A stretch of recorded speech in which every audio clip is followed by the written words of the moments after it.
आज गीता पर हमारी चर्चा का 15वां सत्र है और अभी तक हम लोग दूसरे अध्याय की 50वें श्लोक तक हम लोगों ने किया है और आज हम 51वां श्लोक प्रारंभ करेंगे।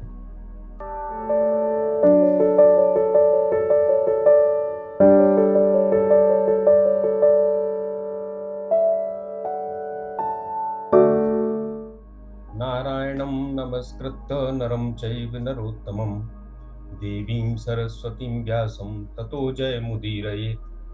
प्रपन्नपारिजाताय तोत्रवेत्रैकपाणिये ज्ञानमुद्राय कृष्णाय गीतामृत्युहे नमः। वसुदेवसुतं देवं कंसचाणूरमर्दनं देवकी परमानन्दं कृष्णं वन्दे जगद्गुरुम्।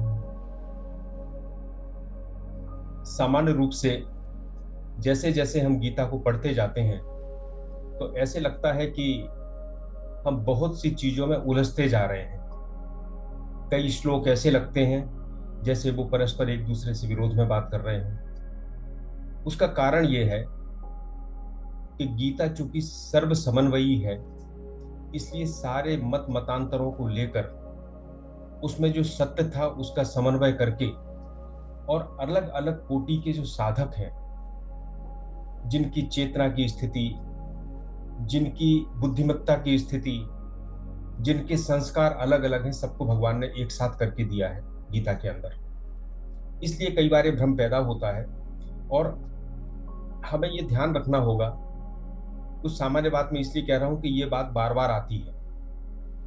हमें ये ध्यान रखना होगा कि गीता का उद्देश्य अवेकनिंग ऑफ सोल, आत्मा का जागरण करना है और उस आत्मा के जागरण के जो तरीके बताए हैं वो तरीके सांसारिक समृद्धि भी देते हैं और आत्मिक उन्नति भी देते हैं। सो गीता का जो अंतिम उद्देश्य आत्म जागरण, आत्म साक्षात्कार, भगवान के साथ अभिन्नता, उसका मार्ग बहुत से गीता में है जिनका समन्वय है। और हमें एक चीज ध्यान रखना होगी कि जब हम संसार के स्तर पर बात करते हैं तो लक्ष्य तो बहुत सारे होते हैं। हम खिलाड़ी बन सकते हैं, हम वैज्ञानिक बन सकते हैं, हम प्रशासनिक अधिकारी बन सकते हैं, हम टीचर बन सकते हैं।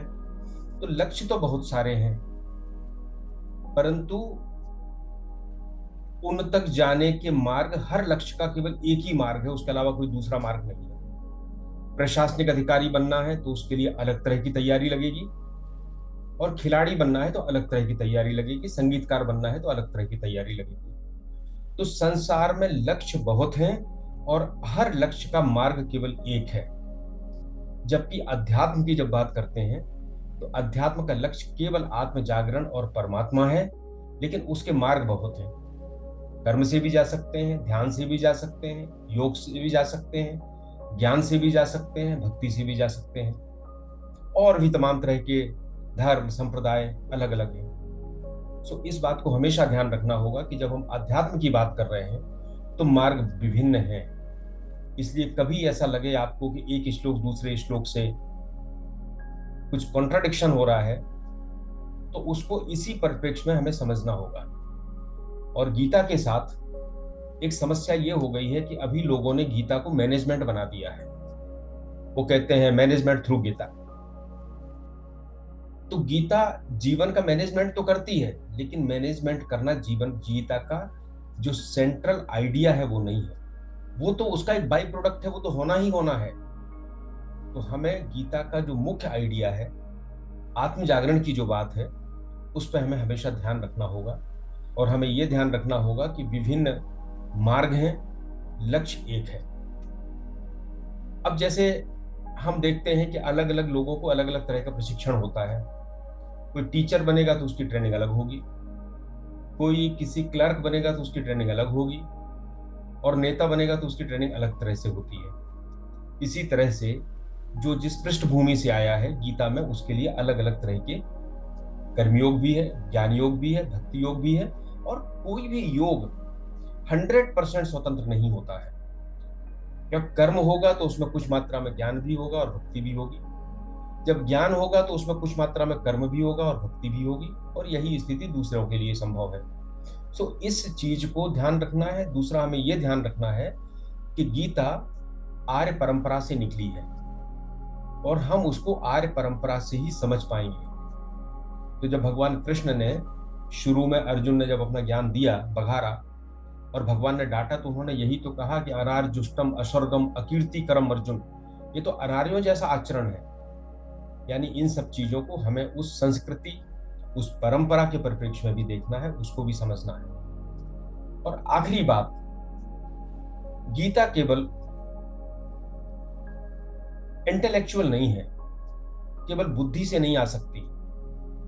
अगर बुद्धि से आती, अगर एआई से आती, तो कंप्यूटर सबसे बड़ा बुद्धिमान हो गया होता। केवल नॉलेज से आती तो गीता हृदय की शुद्धि से संबंधित है।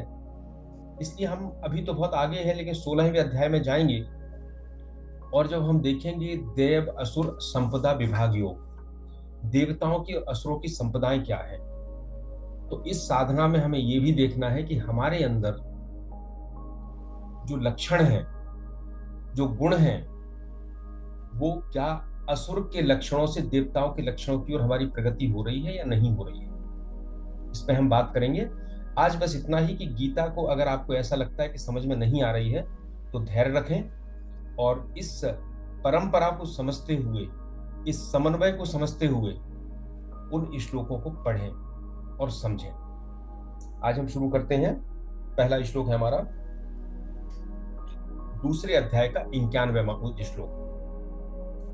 अभी हमने इसके पहले, भगवान ने पहले जब सांख्य योग यानी ज्ञान दिया, आत्मा, अनात्मा, जीव, ईश्वर, इस सब के बारे में बताया, उसके बाद अब हमारा जो विभाग चल रहा है वो है उस ज्ञान को हम अपने जीवन में कर्म के माध्यम से कैसे प्रतिफलित करें।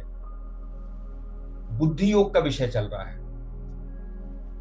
और उसी के ये 3 श्लोक और बचे हैं, और इसके बाद बात आएगी कि जिसने इस स्थिति को प्राप्त कर लिया है वो व्यक्ति होता कैसा है, उसको हम कैसे पहचाने, और पहचानने का मतलब यह है कि हम स्वयं को भी कैसे पहचाने कि हमारी कोई प्रगति हुई या नहीं हुई।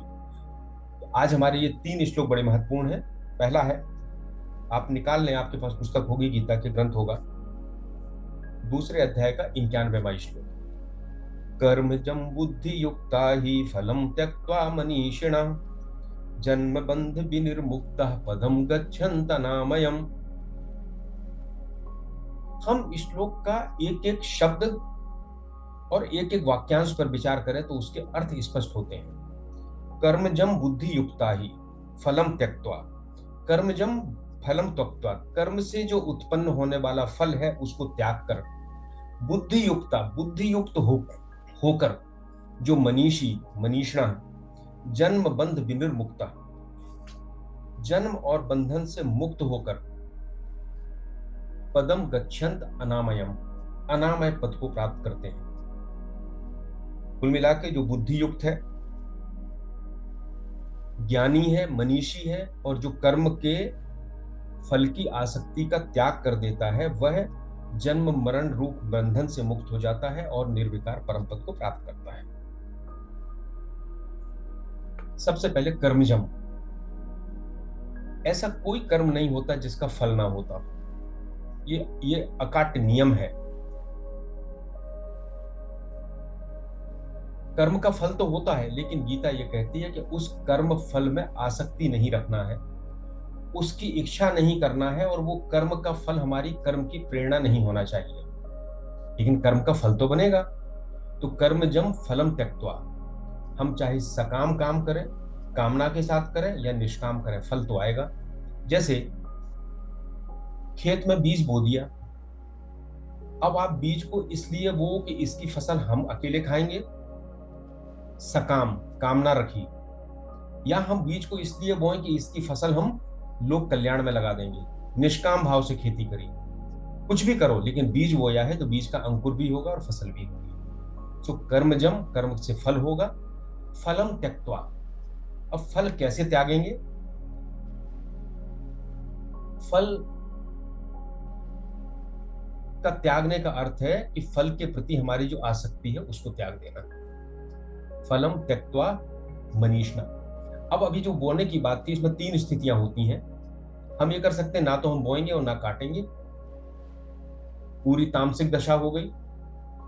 लेकिन ऐसा संभव नहीं है, क्योंकि जब संसार में हम रहते हैं तो बिना कर्म किए तो हम जिंदा भी नहीं रह सकते। भगवान कहते हैं जातु तिष्ठत्य अकर्म कृत।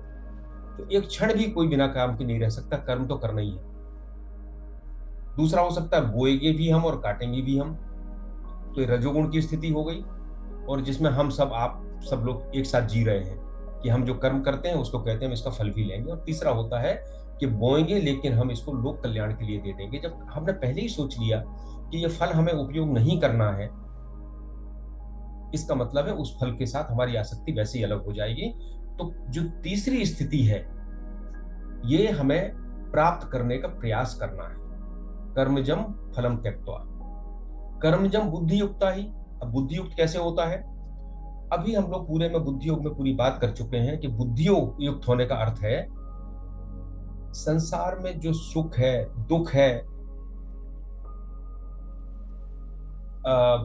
फल की, इच्छित फल की प्राप्ति है, अनिच्छित फल की प्राप्ति है, ये सभी चीजें हमारे मन को विचलित करती हैं, और मन का विचलन ही हमें परेशान करता है, अशांति देता है।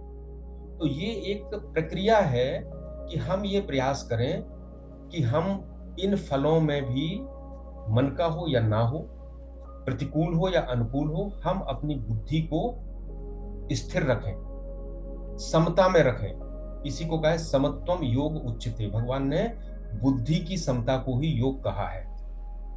अब ये बात बड़ी कठिन है, हम लोग नहीं कर पाते हैं। इसलिए उसका तरीका है, क्यों नहीं कर पाते? क्योंकि ये तो हम परिणाम देख रहे हैं, फल देख रहे हैं। लेकिन इसकी प्रक्रिया कहाँ से शुरू होती है? कि जब हम कर्म करना शुरू करते हैं और उस कर्म करने में उसके फल को हम स्वयं ना रख के इस समष्टि को देना चाहते हैं, उस फल के प्रति आसक्ति नहीं रखते हैं, जब नहीं रखेंगे तो अपने आप समता आना शुरू हो जाएगी। ये गीता की प्रक्रिया है कर्मयोग के माध्यम से। तो बुद्धि युक्ता वो व्यक्ति है जिसने कर्म के फल के प्रति अपनी आसक्ति को त्याग दिया है और सारी स्थितियों में सम रहने का प्रयास किया है। मनीषिणा, मनीषी, विद्वान, तीसरी शर्त है उसकी, जिसको अनामय पद प्राप्त होना है, फल का त्याग किया हो, बुद्धि से युक्त हुआ हो और मनीषी हो। मनीषी का अर्थ होता है संस्कृत में जिसका मन के ऊपर नियंत्रण हो। तो देखो इसका कितना इसका गहरा विश्लेषण किया गया है हमारे ऋषियों ने। एक उदाहरण मैं आपको समझाने का प्रयास करता हूं। एक व्यक्ति है जो एक अस्पताल खोलता है, एक डॉक्टर है, और अस्पताल में उसने ये सोचा है कि मरीज आएगा तो पहले पैसे रखा लूंगा, उसके बाद ही उसका इलाज करूंगा, नहीं तो हाथ भी नहीं लगाऊंगा उसको। तो वो अपना काम सकाम कर रहा है, मतलब उस अस्पताल से कुछ, उस हॉस्पिटल से कुछ चाहता है। हालांकि इसके कारण मरीजों की सेवा भी हो रही है, वो एक अलग बात है, वो पुण्यदायी होगी, लेकिन वो पुण्य तो मिलेगा लेकिन मुक्तिदायी नहीं होगी वो सेवा। अब एक दूसरी स्थिति आती है, अस्पताल भी खोला और उसको पूरी तरह से निष्काम होकर चलाया कि हमें दीन दुखियों की सेवा करना है, आएगा हम उसका इलाज करेंगे, हाँ संसार है तो हम निश्चित रूप से इतना कुछ तो उससे लेंगे कि वो अस्पताल चल सके, या हम कहीं से दान लेंगे। निष्काम काम करना शुरू किया। लेकिन एक तीसरी स्थिति भी है कि मन में उस अस्पताल को चलाने के लिए बहुत प्रेम उत्पन्न हो गया, हमें उसके फल से कोई मतलब नहीं है, मरीज ठीक हो रहा है, जा रहा है, अस्पताल चला रहा है। लेकिन जिस दिन कोई कहेगा तुम इस अस्पताल को छोड़ दो, उस दिन हम कहेंगे नहीं नहीं, ये अस्पताल तो हम नहीं छोड़ सकते, क्योंकि इससे तो हम लोगों की सेवा कर रहे हैं। तो मन में उस कर्म के प्रति रस पैदा हो गया। तो मनीषी वो होता है जिसका मन पे नियंत्रण होता है, यानी अगर उसको किसी दिन उस निष्काम अस्पताल को छोड़ने की बात आई तो झटके में उसको छोड़ के जा सकता है, उसका कर्म में भी रस नहीं है। तो 3 चीजें, जिसने कर्म के फल का त्याग कर दिया, निष्काम कर दिया, जिसकी बुद्धि युक्त हो गई, जो समता में स्थित हो गई, और तीसरा जिसका अपने ऊपर, मन के ऊपर नियंत्रण हो गया, ऐसा व्यक्ति जन्म बंध विनिर्मुक्ता, जन्म और मृत्यु के बंधन से मुक्त हो जाता है। तो जैसा हमारे वेदांत कहता है कि जन्म मृत्यु का कारण क्या है? जन्म का कारण यही है कि हमारे मन में हम कर्म करते हैं, उससे फल बनता है, उस फल को भोगने की इच्छा होती है। और फल को भोगने की इच्छा कब होगी? जब हमारे अंदर अहंकार होगा, जब मैं मानूंगा ये कर्म मैंने किया है। तो मैं इस संसार से जुड़ जाता हूं, अपने आप को संसार और अपने आप को देह समझने लगता हूं, और यह बंधन ही जन्म मृत्यु का कारण है। तो जब हम कर्मजम फलम त्यक्त्वा हो गया, बुद्धि युक्ता हो गया और मनीषणा हो गया, तो न राग द्वेष बचा, न कामना बची, न वासना बची। लेकिन संसार के काम तो यथावत चल रहे हैं, ऊपर से तो किसी को पता भी नहीं चलेगा, ये तो आंतरिक परिवर्तन है। तो ये जन्म बंध विनिर्मुक्ता, जन्म बंध का कारण खत्म हो जाएगा। अब पदम गच्छन्त, उस पद पर पहुंच जाता है। ये पद कोई भौगोलिक स्थिति नहीं है। ये पद कोई ऐसी स्थिति नहीं है कि हमें यहां से 100 किलोमीटर दूर जाके किसी सिंहासन पर बिठा दिया गया हो। यह तो मन की एक अवस्था है, हमारे अंदर की एक अवस्था है, अनामयम। बहुत इस पूरे श्लोक में ये बहुत महत्वपूर्ण बात है। देखिए, पहले भगवान ने क्या कहा था? यद्रच्छया चोपपन्नम स्वर्ग द्वारम अपावृतम, तुमको ये स्वर्ग का द्वार मिला हुआ है। फिर कहा था हतो वा प्राप्स्यसि स्वर्गम, यदि मर जाओगे तो तुमको धर्मयुद्ध में स्वर्ग मिलेगा। और कहा था कि हित्वा पापम अवाप्स्यसि, अगर तुम युद्ध नहीं करोगे तो पाप को प्राप्त होगे। तो पहले भगवान क्या कहते थे? तुमको स्वर्ग मिलेगा, और नहीं करोगे तो तुमको पाप मिलेगा। लेकिन आगे बढ़े तो बड़ी महत्वपूर्ण बात आई कि भगवान ने अब क्या कहा? समता में स्थित हो जाओगे तो सुकृत दुष्कृत दोनों को ही त्याग दोगे, ना पुण्य मिलेगा ना पाप मिलेगा। ऐसा क्यों? ये लगता है ना कॉन्ट्रडिक्शन है। पहले तो स्वर्ग का लालच दे रहे थे और अब कहने लगे समता में स्थित हो जाओ। और जैसा मैंने आपको पहले कहा कि हमें परिस्थितियों को देखना होगा। वेद भी केवल ज्ञान की बात नहीं करते, वेद भी छोटी छोटी कामनाओं को पूरा करने के लिए कर्मकांड का भी प्रावधान करते हैं। जब अर्जुन बहुत ज्यादा विषाद में डूबा था और समझने की स्थिति में ही नहीं था, तो भगवान ने उसको अपनी ओर खींचने के लिए स्वर्ग और पाप की बात कही। और हम सब लोग जिस स्थिति में काम करते हैं संसार में, सो वो स्वर्ग की कामना से ही करते हैं या पाप पुण्य के लिए ही करते हैं। अर्जुन भी उसी स्थिति में था।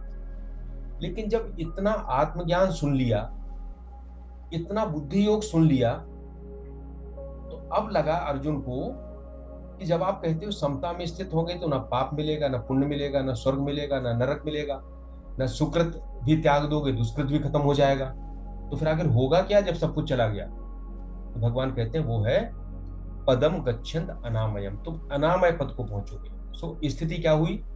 जब हमारी स्थिति बहुत कम है, हम पूरे कामना के साथ पूरे काम करते हैं, तो स्वर्ग नरक पाप पुण्य है। लेकिन जब हम समता में स्थित होते हैं तो अनामय है। तो जैसे मैंने कहा कि गीता आत्म जागरण का शास्त्र है, जिसकी प्रक्रिया में इस सांसारिक वैभव अपने आप प्राप्त हो जाता है। अनामय का अर्थ क्या है? आमय मतलब होता है विकार, और अनामय होता है जिसमें कोई विकार ना हो। तो विकार क्या है? कि प्रकृति विकार युक्त है, कुछ भी एक साथ में एक सा नहीं रहता। कुछ भी यहाँ पैदा होता है तो कुछ समय तक रहता है, फिर उसमें क्षय होना शुरू हो जाता है और अंत में वो नष्ट हो जाता है। जीवन भी ऐसा ही है। लेकिन जो आत्मा है वो निर्विकारी है, वो तो जैसी है, सच्चित आनंद है, नित्य है, आदि है, अनादि है। लेकिन जब वह आत्मा इस संसार के साथ अपने आप को शरीर समझने लगती है, हम मानते हैं कि शरीर ही मैं हूं, शरीर के संबंध ही मेरे संबंध है, ये जब स्थिति आती है तो उसको कहते हैं विकारी हो जाना, अपने आप को देह और संसार समझने लगना। और जैसे ही ज्ञान होता है और ये चीज मन में, आत्मा में दृढ़ हो जाती है कि मैं ये शरीर नहीं हूं, मैं निर्विकारी हूं, बस यही अनामय है, क्योंकि उसमें कोई दोष नहीं है। ये बात दृढ़ हो जाना अपने अंदर, कर्म योग के माध्यम से, ज्ञान योग के माध्यम से, भक्ति योग के माध्यम से, कि मैं वो नहीं हूं जो दिखाई देता है, तो ये अनामय पद को प्राप्त होना है। जैसे उदाहरण के लिए बताऊं आपको, एक रस्सी है। वेदांत में रस्सी और सर्प का उदाहरण बहुत लिया जाता है। एक रस्सी है और उसको अज्ञान के कारण सर्प समझ लिया, तो क्या होगा? डर जाएंगे कि सांप हमें काट ना ले, आगे नहीं बढ़ेंगे, उसके पास नहीं जाएंगे। लेकिन जैसे ही ज्ञान होता है कि अरे ये तो सर्प नहीं, ये तो रस्सी है, तो हमारा भय तुरंत दूर हो जाता है। जो विकार पैदा हुआ था वो विकार दूर हो जाता है, हम प्रसन्नचित्त हो जाते हैं, अरे कोई बात नहीं, तो रस्सी है। इसी तरह से कर्म फल त्यागना, बुद्धि युक्त होना, मनीषी होना, इनके कारण जब ये भ्रम हट जाता है कि हम क्या हैं, उस भ्रम के हटते ही हम अनामय पद को प्राप्त हो जाते हैं। एक छोटी सी शंका और होती है कि कर्म जो है वो नाशवान है, हर कर्म शुरू होता है, हर कर्म समाप्त होता है, फल मिलता है, फल समाप्त होता है। आप व्यवहारिक जीवन में रोज विचार करें, आपने जो भी काम किया था उसका फल आपको मिला, और फल मिलता है, फल कुछ समय बाद खत्म भी हो जाता है, उसका फल का भोग हो जाता है। तो जब कर्म कर्म नाशवान है और कर्म का फल नाशवान है, तो कर्म के द्वारा अनामय पद कैसे मिल सकता है? भगवान कहते हैं अनामय मतलब जो हमेशा रहेगा, निर्विकार है। तो हमें ये चीज ध्यान रखना होगी कि आत्मा जो है वो किसी का फल नहीं है, परिणाम नहीं है, वो तो है। इसलिए जैसे किसी दर्पण के ऊपर धूल जम जाए, मिरर के ऊपर, और हम उसको साफ कर दें तो हमें अपना चेहरा दिखाई देने लगेगा। इसी तरह आत्मा के ऊपर जो अज्ञान जमा हुआ है, जिसके कारण हम अपने स्वरूप को नहीं समझ पा रहे हैं, जब इन तरीकों से वो हटता है तो हमें आत्म ज्योति प्रकाशित हो जाती है, और यही अनामय पद है। अब केवल दो चीजें और बात करूंगा इस श्लोक में। हम कहेंगे हमें जरूरत क्यों है? हम तो बड़े खुश हैं, सुबह से उठते हैं, अखबार पढ़ते हैं, चाय पीते हैं, ऑफिस जाते हैं, वापस आ जाते हैं, व्यापार करते हैं, क्या परेशानी है? इसके लिए है हमें कुछ विवेक जागृत करना पड़ेगा, बुद्धि जागृत करना, बुद्धि विवेक जागृत करना पड़ेगा, समझना पड़ेगा। जीवन का जितना भी सुख है वो हमेशा के लिए सुख नहीं है, उसके पीछे हमेशा दुख होता है। दुख ही सुख रूप में सामने आता है। तो सुख जब आता है तो बड़ा अच्छा लगता है, लेकिन सुख जब खत्म होता है तो अंत में वो दुख ही देता है, खत्म हो जाता है। हमारे पास बहुत अच्छी कार थी, बहुत सुख था, एक्सीडेंट हो गया, कार खराब हो गई, या समय के साथ अपने आप खराब हो जाएगी, पैसे नहीं है नई खरीदने के लिए, तो जो सुख था वो दुख में बदल गया। एक दिन बहुत अच्छा, इसको कहते हैं सुख का परिणाम। और सुख के समय भी हमें उसके नष्ट हो जाने या छिन जाने का हमेशा दुख होता है। ये जितना ऋषियों ने, ये सब भगवान ने जितनी चीजें कही हैं, आप विचार करेंगे तो आप पाएंगे कि यही चीजें आपके व्यवहारिक जीवन में घटित हो रही हैं। केवल हमें विवेक जागृत करके उस पर विचार करना है। दूसरा कहते हैं एक सुख का एक और दुख होता है, वो होता है ताप दुख बोलते हैं। वो ये होता है कि मेरा सुख दूसरे के सुख से कम क्यों है। आपने एक बड़ी कहानी पढ़ी होगी, हम लोग हमेशा बात करते हैं, कहानी कहते हैं, बहुत प्रसिद्ध है। एक व्यक्ति को भगवान ने वरदान दिया कि तुम जो चाहो तुम्हें मिलेगा। तो उसने, लेकिन एक शर्त रहेगी कि जितना तुमको मिलेगा तुम्हारे पड़ोसी को उससे 2 गुना मिलेगा। बड़ा खुश हो गया, घर आया, उसने कहा महल बन जाए। उसका महल बन गया, पड़ोस में देखा उसके 2 महल बन गए। यहाँ का हमें धन संपत्ति आ जाए, पता चला पड़ोसी को उससे दुगनी मिल गई। अब सुख खत्म हो गया, अब ताप दुख शुरू हो गया। अंत में बोला मेरी एक आंख फूट जाए ताकि पड़ोसी की दोनों फूट जाए। तो आप इस पर विचार करेंगे, ईर्ष्या की जो भावना पैदा होती है, सुख जितना मिलता है उतना दूसरे को देखकर उतनी ईर्ष्या बढ़ती जाती है। तो सुख का दूसरा परिणाम जो है वो है ताप दुख। और तीसरा है सुख का संस्कार। एक हमें सुख मिला और उस सुख से हमारी उस सुख को पुनः प्राप्त करने की इच्छा हुई, लेकिन वो सुख हमेशा नहीं रह सकता। हमने रसगुल्ला खाना है, बहुत अच्छा लगा, दूसरा खा लेंगे, तीसरा खा लेंगे, लेकिन कितने खाओगे? इसके बाद स्थिति ये हो जाएगी कि रसगुल्ले को देख के उबकाई आना शुरू हो जाएगी, क्योंकि वो सुख खत्म हो गया। तो जरूरत क्यों अनामय पद की? जब हम विवेक से विचार करेंगे तो देखेंगे कि संसार के जितने सुख हैं वो क्षणिक हैं और उनका अंत हमेशा दुख में होता है।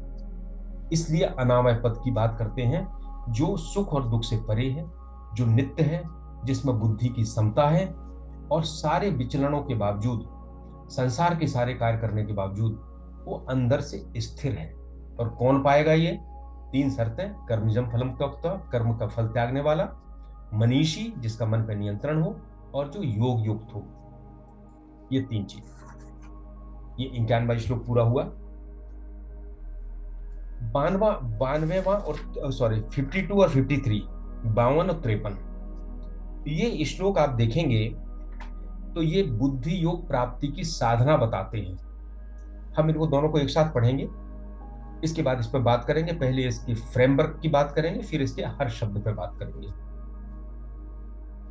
यदा ते मोह कलिलं बुद्धिर्व्यतितरिष्यति तदा गन्तासि निर्वेदं श्रोतव्यस्य श्रुतस्य च श्रुति विप्रतिपन्ना ते यदा स्थास्यति निश्चला समाधाव अचला बुद्धिस्तद तदा योगम अवाप्स्यसि। यदा ते मोहि कलिलम, जब तेरी बुद्धि बुद्धिर्व्यतितरिष्यति, जब तेरी बुद्धि मोह रूपी दलदल से पार हो जाएगी, तदा गंतासि निर्वेदम श्रोतव्यस्य श्रुतस्य च, तब तुझे वैराग्य हो जाएगा किन चीजों से, जो सुना है और जो सुनने योग्य है। जो सुन चुके हो और जो सुना जाएगा, उन दोनों से तुम्हारा वैराग्य हो जाएगा।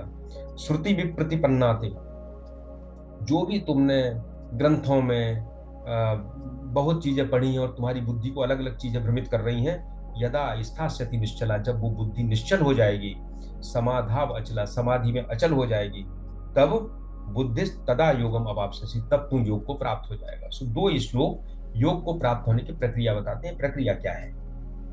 प्रक्रिया साधारण रूप से कहेंगे हम, पहले बुद्धि मोह को पार हो जाए, फिर श्रुत और श्रुतव्य, जो सुन चुके हो और जो सुना जाना शेष है, जो सुख भोग चुके हो, जो भोगना शेष है, जिसके बारे में तुमने कल्पना की है, उससे वैराग्य हो जाएगा। उससे क्या होगा? बुद्धि का विचलन समाप्त हो जाएगा, और बुद्धि का विचलन समाप्त होगा तो बुद्धि समता में स्थित हो जाएगी। समता में स्थित हो जाएगी, और जब हम उसको सारा ईश्वर की तरफ एकाग्र कर देंगे तो समाधि में पहुंच जाओगे, और जब ये समाधि में अचल हो जाएगी तो तुमको योग प्राप्त हो जाएगा। ये एक पूरी प्रक्रिया है, लेकिन ऐसे समझने में बड़ा कठिन लगता है कि ये क्या है, ये तो हम कुछ नहीं कर सकते। इसलिए हम अब फिर एक एक शब्द की बात करेंगे। यदा ते मोह कलिलम, पहले तो यदा और तदा। यदा ते मोह कलिलम तदा गंतासि निर्वेदम, जब ऐसा होगा तब ऐसा हो जाएगा। तो पहले तो एक बात बड़ा स्पष्ट समझ लें कि हमारी परंपरा में, सनातन में, कुछ भी दूसरे जीवन में जाके नहीं होना है।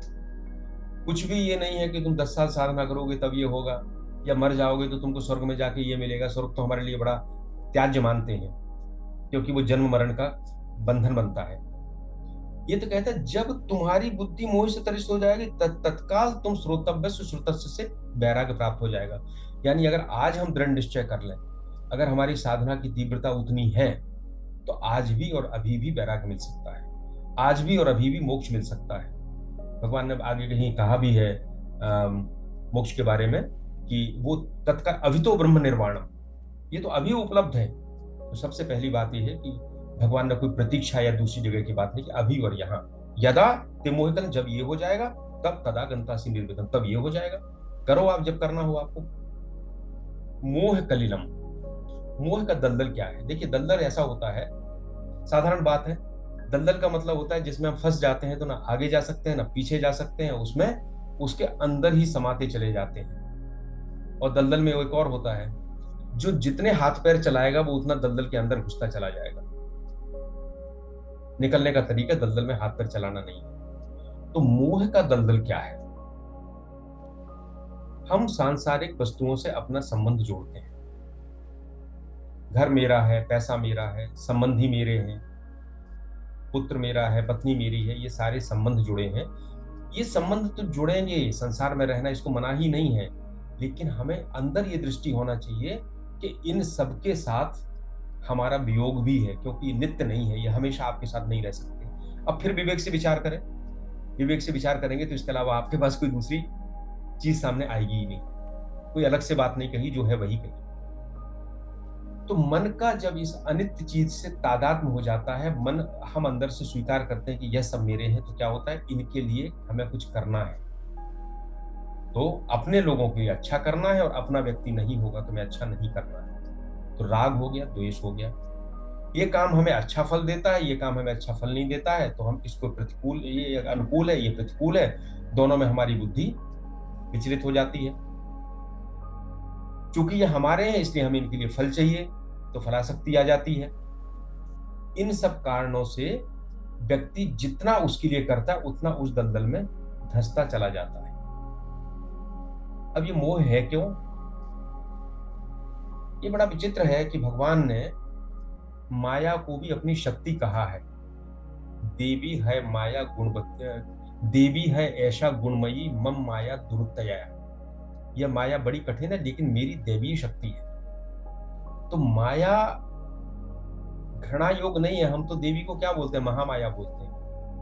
माया भगवान की एक शक्ति है, लेकिन माया हमारे ऊपर दो तरह से काम करती है। और ये बड़ा भगवान का खेल है कि खेल भी कर दिया, माया भी दे दी और हमको कहा तुम इसमें से निकलो भी बाहर।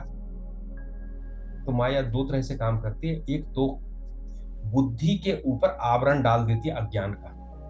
कौन सा आवरण? यही कि मैं, मेरा स्वरूप जो है उसको भुला देती है। तो हम क्या करते हैं, हम दो चीजें मानते हैं कि जगत सत्य है और जगत ही मैं हूं, शरीर सत्य है और शरीर ही मैं हूं। तो पहला इसको बोलते हैं माया की आवरण शक्ति। और दूसरी होती है माया की विक्षेप शक्ति, जिससे वो विक्षेप पैदा कर देती, सत्य चीज को समझने नहीं देती। हम जितनी बात गीता की कर रहे हैं, देखिए क्या हो रहा है, गीता की बात करके हम साधना नहीं कर रहे, अभी हम कंटेंट्स को प्राप्त कर रहे हैं। और जब कंटेंट्स आपके अंदर आ जाएंगे तो आपके विवेक को विचार करने के लिए कुछ मटेरियल मिलेगा। अगर कुछ पता ही नहीं होगा तो विवेक विचार करेंगे किस बात का? तो हमको जो मोह कलिल है इस पर विचार करना है, संसार के काम करते हुए बुद्धि की स्थिरता रखते हुए मोह कलिल से पार जाना है। तो बुद्धिर व्यतीत तरिष्यति, इसका अर्थ है कि हमें दृढ़ निश्चय करना है कि हमें इसमें नहीं फंसना है, हमें इससे बाहर निकलना है। अब एक और बड़ी बात होती है कि कोई भी आदमी अपने आनंद को आसानी से नहीं छोड़ता। हमें संसार में सुख मिल रहा है तो महिला संसार को क्यों छोड़े? क्या पता इसके बाद क्या होगा। होता यह है कि अगर हमें कभी बड़ा बड़ा आनंद मिले तो हम छोटे को छोड़ देंगे। अगर मेरी 10,000 रुपए प्रति माह की नौकरी है और कोई कहे छोड़ दो, तो हम कहेंगे हम क्यों छोड़ें, हम घर कैसे चलाएंगे, पालन पोषण कैसे करेंगे, खाएंगे क्या। लेकिन कोई कहे छोड़ दो, हम तुमको 20,000 महीने की नौकरी देने वाले हैं, तो खुशी खुशी छोड़ देंगे। जितना भी संसार का सुख हमारे अंदर पैदा होता है, वास्तव में इसका आधार आत्मा का सच्चित आनंद होना है। और उसकी ही थोड़ी झलक हमें संसार के सुख के माध्यम से क्षण के लिए मिलती है। तो जब हम इस पर श्रद्धा करते हैं और प्रयास करते हैं कि हम इस प्रक्रिया से जाएंगे, तो आत्म आनंद जो होगा, जो मिलना शुरू होता है, जैसे हम इस प्रक्रिया में जाते हैं थोड़ी थोड़ी शांति और आनंद मिलना शुरू हो जाता है। परम आनंद तो जो ग्रंथ में लिखा है हम उस पर विश्वास करते हैं। कोई हमने अनुभव नहीं किया, आपने अनुभव नहीं किया, और बड़े कोई हजारों में कोई एक होगा, गीता ही कहती है सहस्त्राणाम मनुष्येषु कश्चिद् यतति सिद्धिये।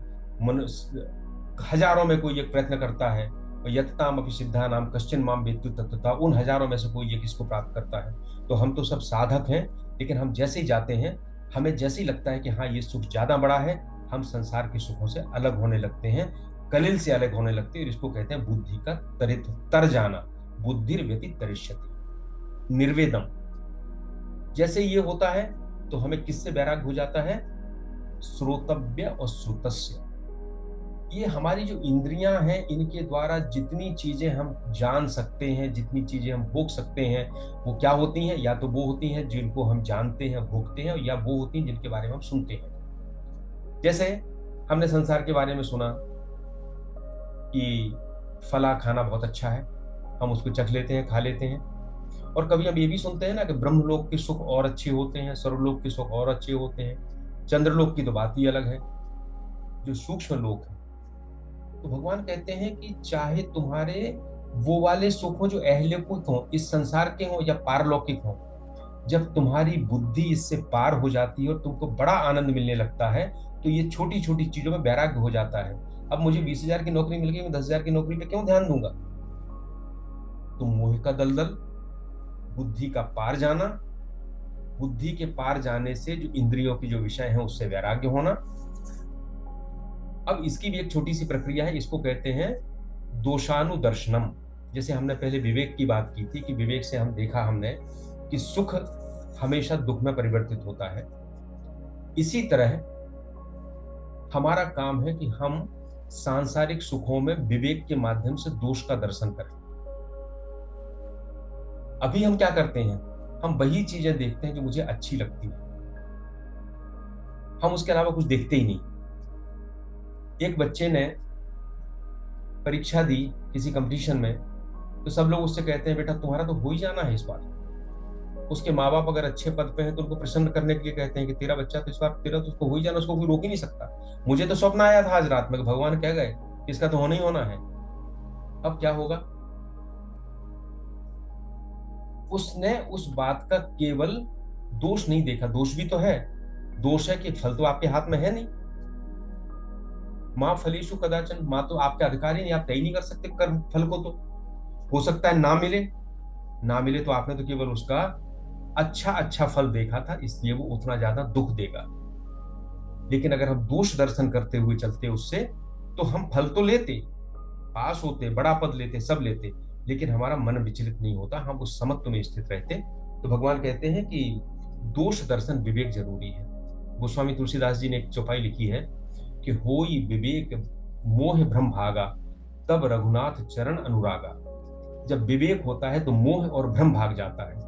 इसको इस तरह से इस पूरी प्रक्रिया को समझें।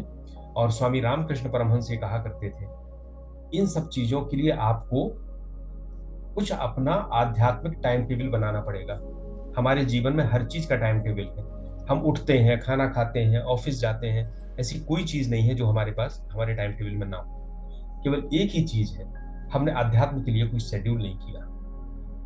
तो रामकृष्ण परमहंस तो कहते थे कभी निर्जन में चले जाओ, अकेले बैठो, आपके पास कुछ नहीं हो, भगवान को पुकारो और इन सब दोष दर्शन पे विचार करो, तो आपके मन में ये विवेक और दृढ़ होता चला जाएगा।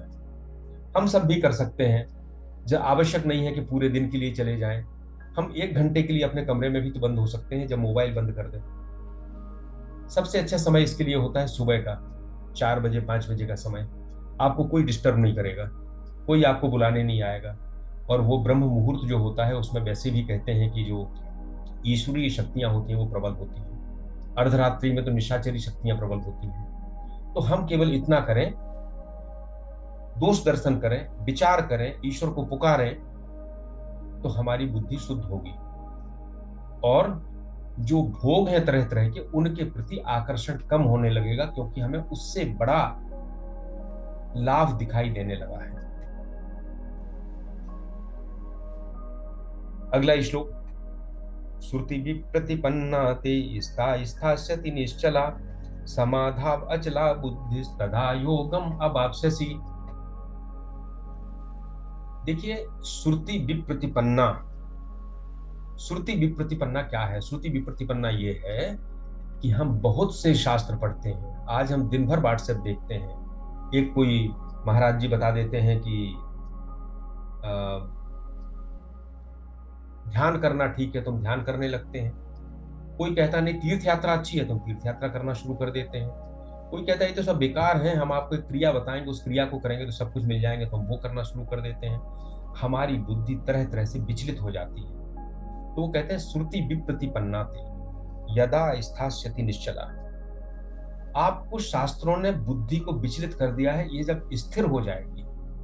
देखो अर्जुन को क्या हुआ था, अर्जुन ने सबसे पहले तो अपना बहुत सारा ज्ञान भगवान को दिया था कि भगवान हम जब युद्ध करेंगे तो जो पूज्य हैं वो मारे जाएंगे। जब ये कौरव तो हमारे इतने सुहृद हैं कि हम इनको मारने की जगह खुद मरना भी स्वीकार कर लेंगे। अगर हम युद्ध करेंगे तो हमको जो भोग प्राप्त होंगे, जब मेरे संबंधी ही नहीं रहेंगे तो उन भोगों का क्या काम है। फिर वो और ज्ञान दिया कि भगवान जब पूरा परिवार नष्ट हो जाएगा तो परंपराएं नष्ट हो जाएंगी, वर्ण संकर संतान पैदा होगी, पितरों को जल नहीं मिलेगा तो पितर उससे गिर जाएंगे। और सबसे अंत में तो कह दिया कि अब तो मैं करूंगा ही ना युद्ध, मैं तो इस युद्ध को करूंगा ही नहीं, ये निश्चय कर लिया।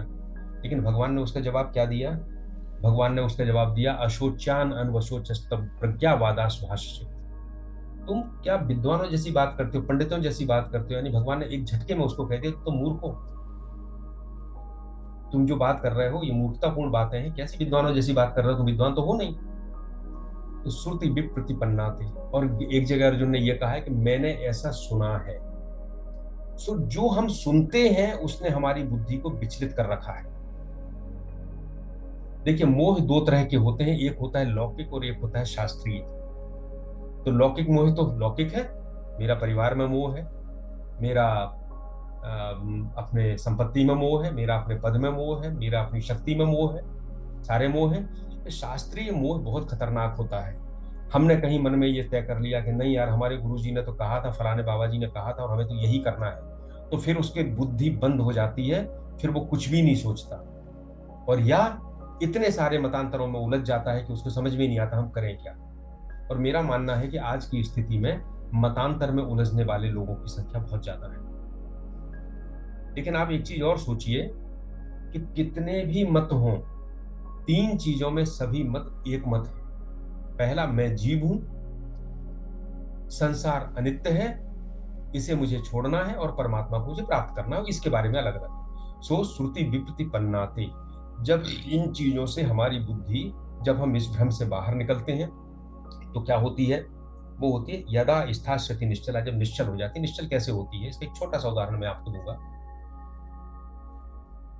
हम बैठे हैं, हमारे मन में बहुत सी बातें आ रही, बहुत से विचार आ रहे हैं। अब हमने संगीत साधना शुरू कर दी और गाने में हम इतने मग्न हो गए कि हम सब कुछ भूल गए। तो हमने एक चीज के ऊपर अपनी पूर्ण एकाग्रता कर दी। ये बुद्धि का निश्चल हो जाना है। बुद्धि यहां वहां नहीं जा रही है, उसी का रस ले रही है। लेकिन अभी ये योग नहीं हुआ, क्योंकि हमने बुद्धि का कंसंट्रेशन कहाँ किया है? एक सांसारिक ध्वनि के ऊपर किया है या किसी और चीज के ऊपर किया, तो एकाग्रता तो आ गई, पर भगवान की प्राप्ति के लिए ये एकाग्रता भी बहुत महत्वपूर्ण है। इसलिए संगीत धर्म का बहुत बड़ा हिस्सा है, भजन बहुत बड़ा हिस्सा है। लेकिन जब ये बुद्धि, जब ये एकाग्रता अपने आप के ऊपर एकाग्र हो जाती है, कहते हैं मन जब मन के ऊपर एकाग्र हो जाता है, हम अपने आत्मा के ऊपर अपनी सारी शक्तियों को एकाग्र कर देते हैं, तो जो आनंद प्राप्त होता है वो समाधि है और वो अचलता है। तो समाधाव अचला बुद्धि, उस समाधि में अचल हो गई। तो शास्त्रीय मतभेदों को समेटना, एक जगह एकाग्र करना, बुद्धि की निश्चलता, और सारी वृत्तियां जब एकाग्र हो जाएं तो उनको उस ऑब्जेक्ट से हटा के अपनी आत्मा पे, अपने आप पे एकाग्र करना, ये ध्यान करना हम क्या हैं, ये बुद्धि को अचल बनाना है, ये समाधि की स्थिति है। तो भगवान कहते हैं कि इनसे अलग जाना है और इस तरह से निश्चलता बुद्धि की और समाधि में अचलता को प्राप्त करना है। अब बुद्धि की शांति में दो बाधाएं होंगी। एक बाह्य होती है, हमारे इंद्रिय हैं, विषय हैं, जब हम वहां से हटा लेते हैं, हमने एक जगह केंद्रित कर लिया, निश्चल हो गई, और जब परमात्मा में केंद्रित कर दी तो अचल हो गई। तो गीता आंतरिक विकास की बात करती है, और ये सारी चीजें हैं, हमें अपने आप का अवलोकन करना है। हमारे दैनिक जीवन में यही तो गीता है कि क्या वो बुद्धि निश्चल हो रही है, क्या वो समाधि में अचल हो रही है। समाधि तो नहीं लगेगी, लेकिन क्या अचलता आ रही है, क्या समता आ रही है। तदा योगम अवाप्स्यसि। अब योग क्या है? इन पांचों ज्ञान इंद्रियों से जो कुछ भी हमें प्राप्त होता है, उन सब में समभाव रखना ही योग है। समत्वम योग उच्यते। यहां तक भगवान ने ज्ञान को बुद्धि के, कर्म के में, बुद्धि योग में कैसे प्रयोग होगा, ये बुद्धि योग यहां तक बताया। यहां तक उन्होंने अपनी बात समाप्त की। अब अभी तक तो क्या था, भगवान ने क्या बताया? शास्त्र की बात बताई, सिद्धांत की बात बताई। लेकिन ये सारी चीजें, कहा मोह के दलदल से मुक्त करो, निश्चल करो, अचल करो, श्रोतव्य और श्रुत से तुम वैराग्य प्राप्त करो, ये सारी चीजें, प्रक्रिया बताई। लेकिन अभी तक ये पता नहीं चला कि ऐसा होगा तो होगा क्या। अर्जुन ने पहले अपने आप को ज्ञानी समझा था, अब उसने एक नई चीज सोची कि फलासक्ति नहीं करना है, समता स्थापित करना है, शरीर और देह से और संसार से संबंधों के बारे में विचार करके उनको त्यागना है। हमारे कर्म की प्रेरणा हमारा फल नहीं हो सकता, अभी तक तो हम फल के लिए ही कर्म करते हैं, और मोह के कीचड़ से बुद्धि को पार करना है। तो उसको लगा कि यार ये तो ठीक है, ये सब कर लिया, लेकिन ऐसा व्यक्ति क्या व्यवहारिक जगत के अनुरूप होगा? ऐसा तो नहीं समाधि में पड़ा है तो आंख बंद किए पड़ा हुआ है, लेकिन हम तो युद्ध के क्षेत्र में खड़े हैं, तो क्या ऐसी समाधि हमारे लिए हो सकती है? ऐसा व्यक्ति होगा कैसा? तो उसको बड़ा आश्चर्य हुआ, और उसने कहा अगले श्लोक में, अर्जुन उवाच स्थित प्रज्ञस्य का भाषा समाधिस्थस्य केशव स्थित धी किम प्रभासेत किमासीत ब्रजेत किम। ऐसा जो व्यक्ति होता है उसके लक्षण क्या होते हैं? उसमें बाह्य लक्षण भी पूछे और आंतरिक भी पूछे। हमारे लिए क्या ज्ञान है यहाँ पे? इन लक्षणों को जो भगवान आगे बताएंगे, ये मानव मन का बहुत गहरा मनोविज्ञान है जो आगे आने वाला है। हमें इस मनोविज्ञान को समझ के बाहर वाले को पहचानना है तो बाह्य लक्षणों से, और आंतरिक अपने आप को पहचानना है तो आंतरिक लक्षणों से।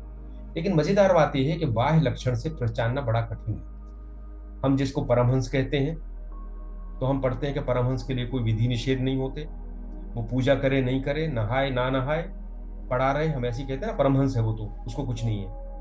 लेकिन एक ढोंगी भी ऐसे ही ढोंग करके परमहंस बनना चाहता है, और पूरे संसार में हजारों लोग ऐसे ही घूम रहे हैं परमहंस बने हुए। हम उनको कैसे पहचाने? उनको आंतरिक गुणों से ही पहचाना जा सकता है।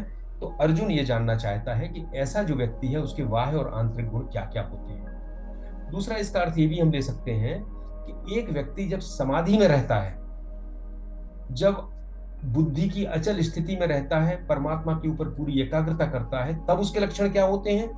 लेकिन ये काम हमेशा तो नहीं करेगा, कुछ समय के लिए संसार में भी आएगा, व्यवहार भी करेगा। तो व्यवहार में आता है तो उसके बाह्य लक्षण क्या होते हैं, ये अर्जुन पूछना चाहता है। अब इसके 3-4 शब्द हैं इसमें। स्थित प्रज्ञ, स्थित प्रज्ञ वो है जिसने अपने अंदर परमात्मा का अनुभव कर लिया और जो समत्व में स्थित हो गया। प्रभासीत आसीत ब्रजेत, प्रभासीत माने बोलना, आसीत माने बैठना, और ब्रजेत माने चलना। ऐसा नहीं है कि वो अर्जुन ये पूछ रहा है कि वो कैसे चलता है, लंगड़ा के चलता है कि दौड़ के चलता है कि धीरे धीरे चलता है, नहीं। वो जानना चाहता है कि उसका संसार में व्यवहार का तरीका क्या है, क्योंकि उसको लगता है अगर ये व्यवहार मेरे अनुरूप हुआ तब तो कोई बात है, और अगर ये ऐसा, इतना सब हमने किया, सब चीजें प्राप्त की, और मैं ऐसा हो गया कि किसी काम का ही नहीं बचा, ना राज्य कर पाऊं ना कुछ कर पाऊं, समाधि में ही डूबा रहूं, तो मेरे किस काम की ऐसी समाधि। इसलिए ये मन का जो गहन विज्ञान है, इसको हमें समझना है, और इसको समझने के साथ साथ हमें अपने अंदर अवलोकन करना है कि हमारी प्रगति की क्या स्थिति है। इसके बाद जो शुरू होता है, भगवान कहेंगे, और भगवान वो मन का मनोविज्ञान ऐसे करने वाले के लक्षण बताएंगे। और लक्षण के बाद हम, अब हमारे करीब इसमें 71 श्लोक है, 71 या 72 दूसरे अध्याय में, हाँ 72 श्लोक है, 55 पे हम आ गए। हम प्रयास करेंगे अगले 2 सत्रों में इस अध्याय को हम पूरा कर दें। और अभी ज्यादा समय लगने का कारण केवल ये है कि आगे जो गीता का विस्तार होता है उसका आधार यही है पूरा, दूसरा अध्याय, और बाद में उसकी समरी जो है उसका वो 18वें अध्याय में जाके होता है। तो बीच में थोड़ा सा हमारी स्पीड कुछ हम चाहेंगे थोड़ा तेज रहे। आज बस इतना ही। इति श्री कृष्णार्पणमस्तु। प्रणाम सर। मेरा एक ही जिज्ञासा है, मैं लगातार एपिसोड सुन रहा हूँ कि ये जो वैराग्य की उम्र है, इसके बारे में कोई संकेत क्या श्रीमद् भागवत गीता में है? वैराग्य की उम्र, उम्र वह कब आके हमें वैराग्य के बारे में सोचना चाहिए, कब माया मोह से मुक्ति का प्रयास करना चाहिए? भाई साहब इसके 2 उत्तर मेरी तरफ से हो सकते हैं, प्रयास करूंगा, पता नहीं कितना सही है। जी पहला तो जी। ये है कि वैराग्य स्वयं पैदा होता है, और अगर आपके पूर्व जन्म के संस्कार हैं तो हो सकता है 8 साल के बच्चे में सुखदेव जी में जन्म से ही वैराग्य पैदा हो गया था। शंकराचार्य जी ने 16 वर्ष की उम्र तक सारे भाष्य लिख डाले थे। तो वैराग्य की कोई उम्र नहीं है। यहाँ जो यदा और तदा का जो प्रयोग किया गया है, यदा ते मोहि कलिलम तदा गंतासि निर्वेदम, जब ऐसा होगा तब ऐसा हो जाएगा। लेकिन हम सब उस तरह की उच्च आत्मा नहीं है कि हमारे संस्कार हों या हम इतना लेके आए हों। तो क्या होगा, तो हमारे लिए आश्रम व्यवस्था है कि हम ब्रह्मचर्य में पढ़ें, संसार की जानकारी प्राप्त करें, इसके बाद हम गृहस्थ में जाके सारे सुखों का उपभोग करें, जितने हमारी वासनाएं हैं हम उन सबको पूरा करें। लेकिन इसके बाद जो सबसे बड़ी गलती हम लोगों से होती है वो ये है कि इसके बाद वानप्रस्थ की जो स्थिति है हमने उसको बिल्कुल छोड़ दिया। मैं सरकार में नौकरी करता हूँ, मैं देखता हूँ मेरे साथी जो रिटायर्ड हो रहे हैं वो 1 साल पहले से घूमना शुरू कर देते हैं कि मुझे कैसे दूसरी पोस्ट मिलेगी, कैसे मुझे संविदा नियुक्ति मिल जाए, मैं किसी आयोग का अध्यक्ष बन जाऊं। मुझसे लोग कहते हैं कि आपने सूचना आयोग के, अभी सूचना आयुक्त का निकला था, एक पद निकला था, तो आप तो सेक्रेटरी लेवल पे हो, तो आप तो सूचना आयुक्त बन सकते हो, आपने क्यों नहीं भरा। तो मेरा कहना है कि जब तक हम, अभी तो 58-60 साल तक करना है, उसको तो नहीं छोड़ रहे, लेकिन इसके बाद हमें हमें जाना है वानप्रस्थ में, और उसके बाद हमें सन्यास की तरफ जाना है। तो ये जो प्रक्रिया है ये स्वमेव वैराग्य पैदा करती है, अगर आप एक एक स्टेप आगे चलते जाते हैं तो वैराग्य अचानक हो सकता है, आपके संस्कारों के कारण हो सकता है, और नहीं होता है तो आप इस प्रक्रिया से जाएंगे तो होगा, और इस प्रक्रिया से नहीं जाएंगे तो कभी वैराग्य नहीं होगा। जैसे आए हैं वैसे चले जाएंगे। धन्यवाद धन्यवाद। सर, हमारे एक श्रोता शिवांश जी पूछना चाह रहे हैं कि अगर बिना आसक्ति के कर्म करें तो क्या कर्म को ही रस बना लेना चाहिए, तो उसके कर्म फल को को नहीं? प्लीज। कर्म को कर्म को कर्म को ही फल बना लेना चाहिए, रस बना लेना चाहिए, उसके फल को नहीं। देखिए सर। हम जो गीता में आगे आएगा, हम 3 गुणों में जीते हैं, तम, रज और सत्य। तो तम का मतलब है कि जब हम आलस में पड़े हैं, कोई कर्म नहीं करते और कुछ भी नहीं करते, हम संसार में कोई योगदान नहीं देते हैं, बिगाड़ते ही हैं इसको। लेकिन दूसरी स्थिति होती है रज। रज वो होती है जब हम कर्म करते हैं और कर्म का फल भी भोगते हैं। तो अगर हम तम में पड़े हुए हैं तो रज में जाने में कोई बुराई नहीं है। विवेकानंद जी ने तो कहा है कि पूरा देश ही उस समय तम में डूबा हुआ था, तो उन्होंने कहा तुम कर्म करो, भले ही तुम कामना को लेके कर्म करो। तो कामना के साथ कर्म करना एक स्टेज है, बुराई कतई नहीं है, क्योंकि इस संसार के सारे लोग निष्काम नहीं हो सकते हैं। तो करो, अच्छी तरह से करो, लेकिन इसके बाद है सतगुण में जाना। जब हम कर्म करते हैं लेकिन उसका फल लोक कल्याण को देते हैं। और उसके बाद होते हैं निष्पुण्यो भवार्जुन, तुम तीनों गुणों से पार हो जाओ। वो कौन सा है? जब हम अस्पताल भी चलाते हैं, निष्काम कर्मयोग भी करते हैं और अस्पताल में रस भी नहीं लेते, तो वो हमारी चरम अवस्था है। वो हमारी चरम अवस्था है। तो आप कहते हैं अगर आप युवा हैं, आप परीक्षा दे रहे हैं, तो परीक्षा ना दें, आलस में डूबे रहें, सवा सवा किलो का प्रसाद लेके मंदिरों में घूमते रहें, उससे ज्यादा अच्छा है कि खूब मेहनत करें और खूब मेहनत के फल की कामना करें। जब आप आगे जाएंगे, जैसा अभी मैं अचल जी पूछ रहे थे, अगर आप में पहले से वैराग्य है और वो स्थिति है, तो हो सकता है परीक्षा भी निष्काम भाव से दें और परीक्षा के परिणाम को भी निष्काम भाव से उपयोग भी करें। राजा जनक का क्या था? राजा जनक ने सारे उपभोग किए, राजा थे, लेकिन वो उससे मन से अलग थे। तो निष्काम कर्म सीखने के पहले सकाम कर्म सीखना भी एक स्टेज है, उसमें कोई बुराई नहीं है। बुराई है तो उसमें फंस के रह जाना।